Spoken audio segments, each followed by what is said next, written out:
দৌলত যাওঁতে এগৰাকী কণমানি ভাগিনে মোক হাতত ধৰি কৈছিলে যে মামা এইবাৰ সমাজ অধ্যয়নৰ মেট্ৰিকৰ পেপাৰখন খুব টান হৈছে, মোক 10 নম্বৰ এক্সট্ৰা কৰি দিব লাগিব।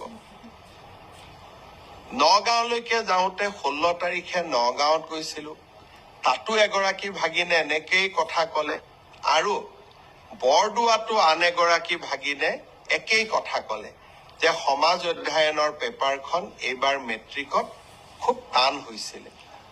মই প্ৰত্যেকটো কথাই চিৰিয়াছলি লওঁ।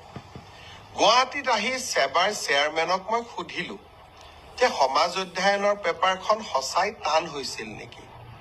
সেবাৰ অধ্যক্ষ ডাঙৰীয়াই মোক ক'লে যে প্ৰশ্নখনৰ পেটাৰ্ণ বদলিছে।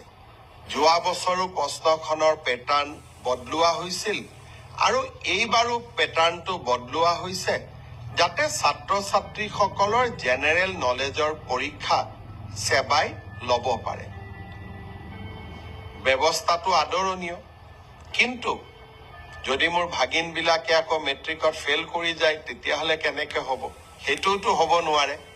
সেইকাৰণে মই সেবাৰ অধ্যক্ষক মই অনুৰোধ কৰিছো যে আপুনি চাব, যদি মোৰ ভাগিনবিলাকৰ পৰীক্ষা সমাজ অধ্যয়নখনত বেয়া হয় কিন্তু আন পেপাৰবিলাকত ভাল হয়, তেতিয়াহ'লে এইবাৰ সমাজ অধ্যয়নত আমি সকলোকে অতিৰিক্তকৈ কিবা নম্বৰৰ ব্যৱস্থা কৰি হ'লেও ভাগিনসকলক মেট্ৰিক পাছ কৰাৰ সুবিধা কৰি দিব লাগিব।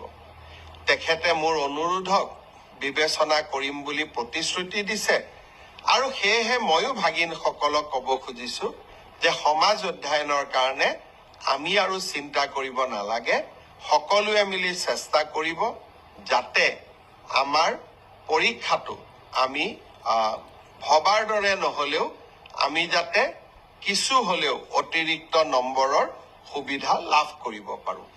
মই ভাবো যে এই ঘোষণাটোৱে ভাগিনসকলৰ চিন্তা কিছু দূৰ কৰিব।